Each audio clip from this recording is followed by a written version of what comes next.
मेरा रंग दे बसंती चोला, मेरा रंग दे बसंती चोला, मेरा रंग दे बसंती चोला, मेरा रंग दे बसंती चोला। हो आज रंग दे, हो माए रंग दे, मेरा रंग दे बसंती चोला। बबीता देवी जिंदाबाद जिंदाबाद जिंदाबाद, सेंटरिंग बाबा जिंदाबाद जिंदाबाद जिंदाबाद। अब की बटन कहाँ दबेगा, बैगन छाप जा रहेगा। अब की बटन कहाँ दबेगा, बैगन छाप जा रहेगा। ग्राम पंचायत देवहरा की जनता जिंदाबाद जिंदाबाद जिंदाबाद, बैगन छाप जिंदाबाद जिंदाबाद जिंदाबाद। हर तलवार वो धार बदल जाती है, हर तलवार वो धार बदल जाती है, हर सरकार की सरकार बदल जाती है।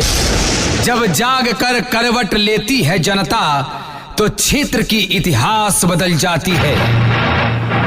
याद रखिएगा जनता जनार्दन, चुनाव की ये घड़ी आपके बीच आ गई है।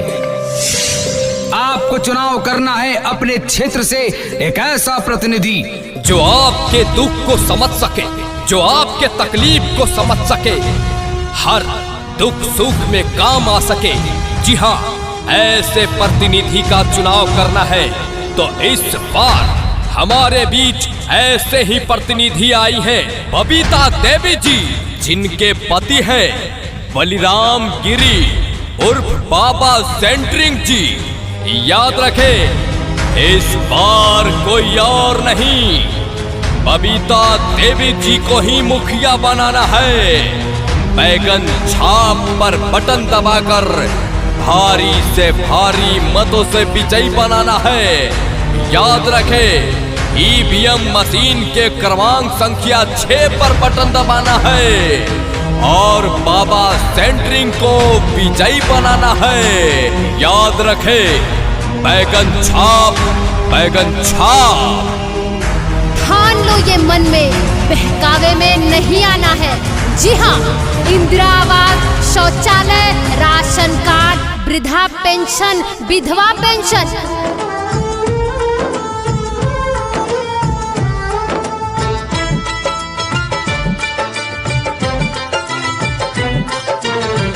बबीता देवी जिंदाबाद जिंदाबाद जिंदाबाद, सेंटरिंग बाबा जिंदाबाद जिंदाबाद जिंदाबाद। अब की बटन कहाँ दबेगा, बैगन छाप जा रहेगा। अब की बटन कहाँ दबेगा, बैगन छाप जा रहेगा। ग्राम पंचायत देवहरा की जनता जिंदाबाद जिंदाबाद जिंदाबाद, बैगन छाप जिंदाबाद जिंदाबाद जिंदाबाद। किसी पद पर रहते हुए भी इन्होंने सबों की सहायता करते हुए इनको किसी भी चीज का लालच नहीं है। इनका स्वभाव ही सहायता देना, सेवा करना, सहारा बनना है। आपका मुखिया वैसा होना चाहिए कि आपका अधिकार आप तक पहुंचाए, सारी सरकारी योजना का लाभ आपके घर घर पहुंचाए। जो अपने पैसे का घमंड दिखाए, जो अपने पावर का घमंड दिखाए, जो आपका इज्जत ना करे उसे उखाड़ फेंके, और जो सच्चा जन सेवक है, सेवा किया हो और आगे भी सेवा करे। आज कई लोग आपके दरवाजे पे दस्तक देंगे और कहेंगे कि मैं जीतूंगा तो ये करूंगा, मैं जीतूंगा तो वो करूंगा, मगर अपने वायदे से जीतने के बाद मुकर जाते हैं। तो आइए जनता जनार्दन, आप मतदाता हैं, मतदान करना आपका अधिकार है, आपका कर्तव्य है, और इस कर्तव्य की रक्षा आप तभी करेंगे जब आपका चुनाव सही होगा। तो आइए अपने चुनाव के लिए एक ऐसे व्यक्ति की तरफ आप अपना रुख मोड़ें जो आपके क्षेत्र में विकास की भाषा को समझने वाला हो। वादा नहीं विकास करेंगे, वादा नहीं विकास करेंगे, और बड़े बुजुर्गों का सम्मान करेंगे।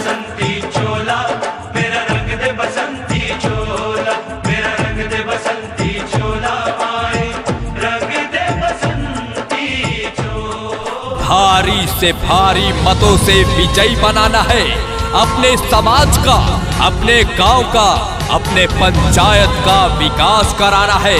जी हाँ, भूले नहीं, याद रखे। गली गली में रोड, नाली, पानी निकासी, शिक्षा, एम्बुलेंस सेवा, खासकर महिलाओं को रोजगार देने के लिए समूह बनाना ज्यादा से ज्यादा प्रयास हमारा होगा।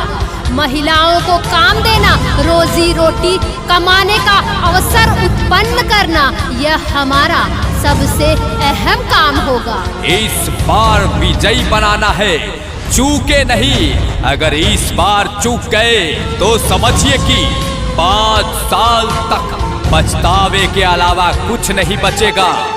आजादी को चली बहाने दीवानों की टोलियां, आजादी को चली बहाने दीवानों की टोलियां, खून से अपने लिख देंगे हम इंकलाब की बोलियां। जी हाँ, भारी से भारी मत देकर विजयी बनाए। गाओ सब मिल गीत ऐसा, जन जन से जिसकी तान मिले, पिछड़ों को उनका हक मिले, बुजुर्गों को सम्मान मिले, साफ सफाई बनी रहे, महिलाओं को उत्थान मिले। विश्वास की डोर लेकर आए हैं, उम्मीद की शमा जलाएंगे। अगर आपका आशीर्वाद रहा तो आने वाले 5 वर्षों में अपने क्षेत्र को स्वर्ग बनाएंगे। महिलाओं का हर चीज में भागीदारी बढ़ाना। महिला वोटरों से खास प्रार्थना है कि आप आगे आए और एक ऐसे महिला मुखिया का चयन करें जो आपके समस्याओं और जरूरतों को समझ सके। जी हाँ, अपनी तिजोरी तो हर कोई भरता है, अपनी तिजोरी तो हर कोई भरता है। ऐसा नेता चुनो जो आपके लिए कुछ करता है। लौटेंगे लेकर आजादी का टोला, मेरा रंग दे, ओ मेरा रंग दे बसंती चोला, मेरा रंग दे बसंती चोला, मेरा रंग दे बसंती चोला, माए रंग दे बसंती चोला।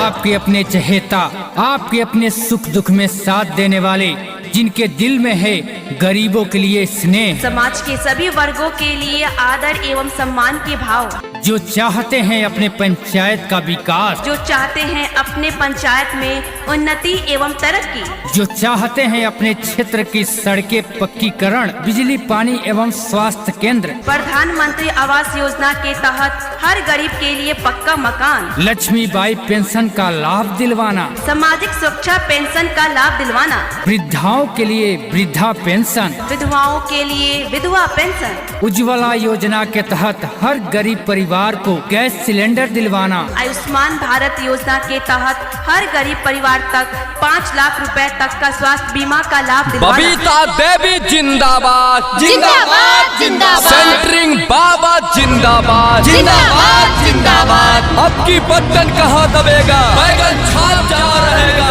अब की बटन कहाँ दबेगा, बैगन छाप जा रहेगा। ग्राम पंचायत देवहरा की जनता जिंदाबाद, जिंदाबाद जिंदाबाद, बैगन छाप जिंदाबाद, जिंदाबाद जिंदाबाद। आज भी पूरे पंचायत में झोपड़ी, टूटी हुई मकान, चापाकल, शौचालय, राशन कार्ड की समस्याओं से जूझने पर मजबूर हैं लोग। इनके व्यवहार के चर्चे गली गली में गूंज रहे हैं, इसलिए विरोधियों के छक्के छूट रहे हैं। किसी के बहकावे या फुसलावे में नहीं आना है, नहीं तो एक दिन की गलती से फिर 5 साल पछताना पड़ेगा। जी हाँ, अगर आप चाहते हैं कि आपको पछतावा न हो तो इस बार कोई और नहीं, बलिराम गिरी उर्फ बाबा सेंटरिंग जी की पत्नी बबीता देवी को ही मुखिया बनाना है। अपने ग्राम पंचायत देवहरा का विकास करना है तो याद रखे, क्रमांक संख्या 6 पर बटन दबाना है, बैगन छाप को विजयी बनाना है। भारत सरकार एवं राज्य सरकार द्वारा सभी सरकारी योजनाओं का लाभ दिलवाने का कार्य करेंगे, जिसके लिए जागरूक आपको भी होना होगा।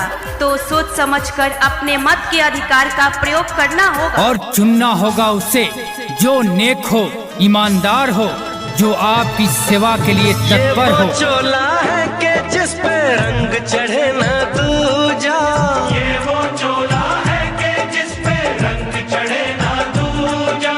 हमने तो बचपन से की थी इस चोले की पूजा। बिना किसी पद पर रहते हुए भी इन्होंने सबों की सहायता करते हुए इनको किसी भी चीज का लालच नहीं है। इनका स्वभाव ही सहायता देना, सेवा करना, सहारा बनना है।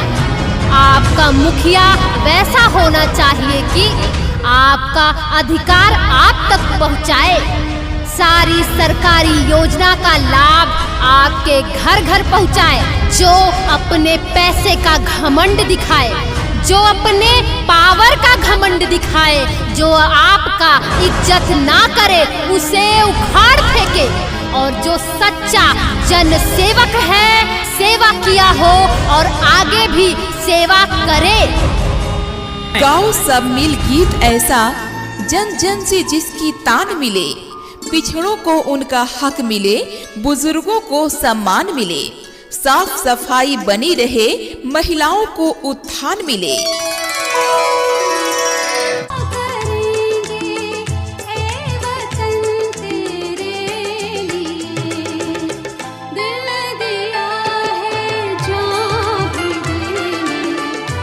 बिना किए किसी की जय जयकार नहीं होती, मेहनत करने वालों की कभी आपके हार मन नहीं होती। और दिल में बैठे उसे ही चुने।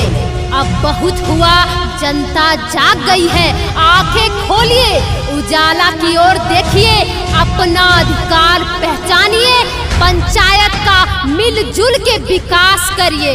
इस बार सत्य और झूठ की लड़ाई है, संघर्ष, सेवा, सहायता, प्यार, आपको साथ देने के लिए जनता तैयार है। मेरा रंग दे, ओ मेरा रंग दे बसंती चोला, मेरा रंग दे बसंती चोला। जी हाँ, परिवर्तन तो आएगा ही, लाने वाला हाथ चाहिए, सहयोग आपका, कर्तव्य हमारा, बस आपका साथ चाहिए। जी हाँ, याद रखें, इस बार बबीता देवी को आपकी सपोर्ट की जरूरत है, बाबा सेंटरिंग को आपके सहयोग की जरूरत है। तो याद रहे, बैगन छाप, बैगन छाप, बैगन छाप। बबीता देवी जिंदाबाद, जिंदाबाद, जिंदाबाद। सेंटरिंग बाबा जिंदाबाद, जिंदाबाद, जिंदाबाद। अब की बटन कहाँ दबेगा, बैगन छाप जा रहेगा। अब की बटन कहाँ दबेगा, बैगन छाप जा रहेगा। ग्राम पंचायत देवहरा की जनता जिंदाबाद, जिंदाबाद, जिंदाबाद। बैगन छाप जिंदाबाद, जिंदाबाद, जिंदाबाद। बिना किसी पद पर रहते हुए भी इन्होंने सबों की सहायता करते हुए इनको किसी भी चीज का लालच नहीं है। इनका स्वभाव ही सहायता देना, सेवा करना, सहारा बनना है। आपका मुखिया वैसा होना चाहिए कि आपका अधिकार आप तक पहुंचाए, सारी सरकारी योजना का लाभ आपके घर घर पहुंचाए, जो अपने पैसे का घमंड दिखाए, जो अपने पावर का घमंड दिखाए, जो आपका इज्जत ना करे उसे उखाड़ फेंके, और जो सच्चा जन सेवक है, सेवा किया हो और आगे भी सेवा करे।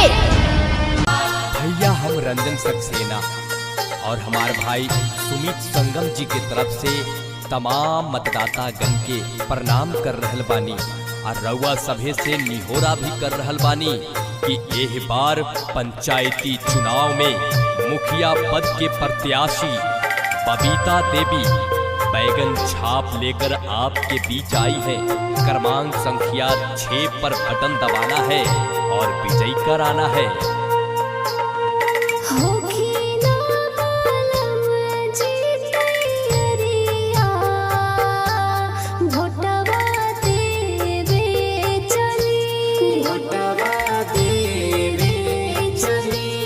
भोटवा देवे चली।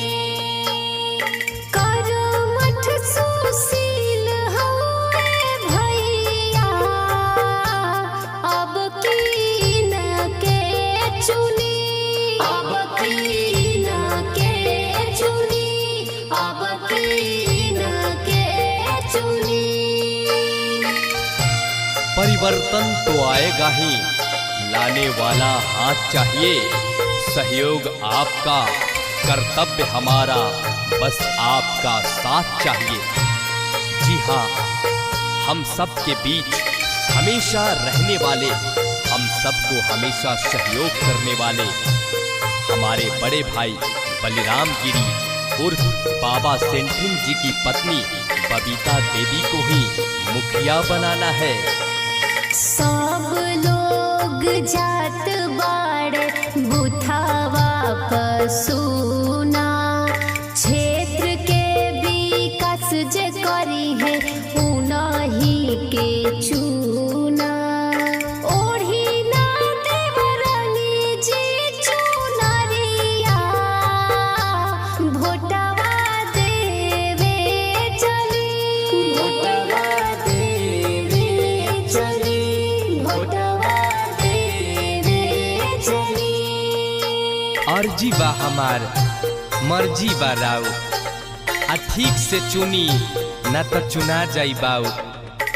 यही से हम ज्यादा का कहिए भैया, आपन ग्राम पंचायत देवहरा में इस बार कोई और ना बल्कि बबीता देवी के ही मुखिया बनावे के बा। आपन बलराम गिरी उर्फ सेंट्रिंग बाबा के ही विजयी करावे के बा। तो याद रखब जा क्रमांक संख्या 6 पर। अपनाई गौआ के बदली सितारा, मिली रोजगार के हु रही न बेसहारा। ओढ़ी ना जेठानी जी चुनरिया, भोटवा देवे चली, भोटवा देवे चली, भोटवा देवे चली। इस बार हमनी के बीच में एगो सच्चा प्रत्याशी, योग्य, कर्मठ, संघर्षशील एवं लोकप्रिय शिक्षित महिला उम्मीदवार बबीता देवी जी आई हैं। तो इस बार चूके नहीं, वोट गठबंधन के चक्कर में नहीं आना है। अपने ग्राम पंचायत देवहरा का मुखिया बबीता देवी को ही बनाना है। बलराम गिरी उर्फ सेंट्रिंग बाबा को विजयी कराना है। हमनी के बीच आइले सच्चा प्रत्याशी, सभे मिल के साथ दे हवे विश्वासी। होखी ना देवरो जी तैयारिया, भोटवा देवे चली, भोटवा देवे चली, भोटवा देवे चली। ए भैया, आपन तिजोरी तो सब कोई भरा हथी, आपन तिजोरी तो सब कोई भरा हथी। जे पंचायत के काम कर हथी, अब की उनकारे के चुने लहाई, तो ओही में से हाथी आपन बबीता देवी।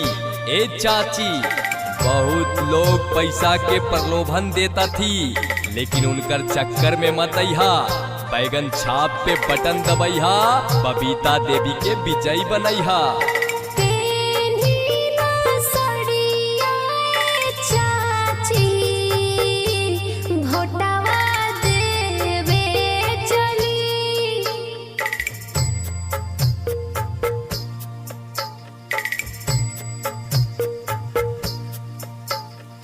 तेन्ही ना धोतिया चाचा, भोटवा देवे चली।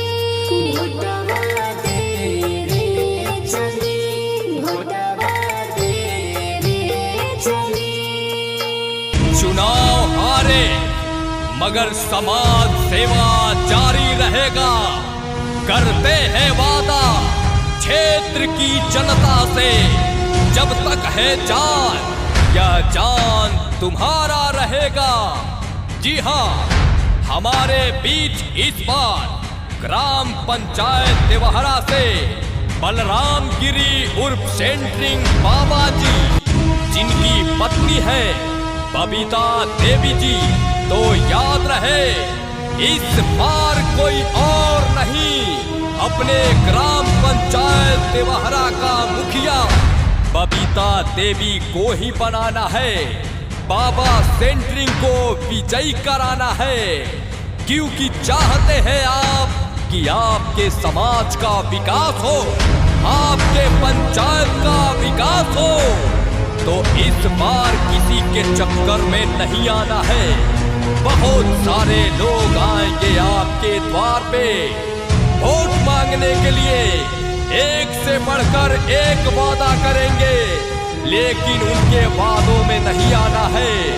बाबा सेंट्रिंग को विजयी बनाना है, बबीता देवी को मुखिया बनाना है। तो याद रहे, बैगन छाप, बैगन छाप, बैगन छाप। क्रमांक संख्या 6 पर बटन दबाना है और बैगन छाप को विजयी बनाना है। Saraswati art music recording studio, Delhi.